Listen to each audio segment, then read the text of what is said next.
আজকে নতুন খবর শোনেন, দেখেন এই যে বঙ্গবন্ধু 32 নম্বর ধানমন্ডিতে আমাদের যদি একটা কবরস্থান বা মাদ্রাসা থাকে, আমরা কোরআন শরীফ রাখি কি রাখি না, ধর্মগ্রন্থ। আর শেখ হাসিনা এখানে কি রাখছে জানেন? শিবলিঙ্গ রেখেছে, শিবলিঙ্গ মূর্তি রেখেছে। উলঙ্গ অবস্থায় একটা মূর্তি তার রুমে পাওয়া গেছে। নাউজুবিল্লাহ বলবেন না? একজন মুসলমানের সন্তান হয়ে কিভাবে ওখানে শিবলিঙ্গ রাখলো? তার মানে বোঝা গেল যে উনি মুসলমান না। যারা অবলিক করে ওরা মুসলমানেরা সবাই হিন্দু। এদের জানাজা বাংলার জমিনে হবে না ইনশাআল্লাহ। কি বলেন? আমরা তাদের জানাজা পড়াবো না। যাদের সাথে মুসলমানের কোন সম্পর্ক নাই, যারা একটা কবরস্থান তার বাবার মাজার লাগে বলে ওই জায়গায় শিবলিঙ্গ রাখে, এটা কি সাধারণ জিনিস মনে করছেন আপনারা? এই জন্যই তো ছাত্র জনতা কালকে রাত্রে কি করেছে, খেলা হয়েছে না জানেন, চুরমার করে দেওয়া হয়েছে।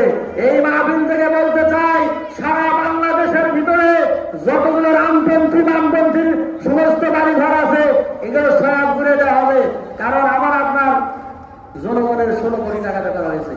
যাই হোক, হুজুর চলে আসছে, কথা বলেন। আমাদের হুজুর, প্রাণ প্রিয় হুজুর হযরত মাওলানা মুহাম্মদ রুহুল আমিন যুক্তিবাদী, দোয়া করি আল্লাহ রাব্বুল আলামিন হুজুরের হায়াত আরো দীর্ঘ বাড়িয়ে দেন, বলেন আমিন।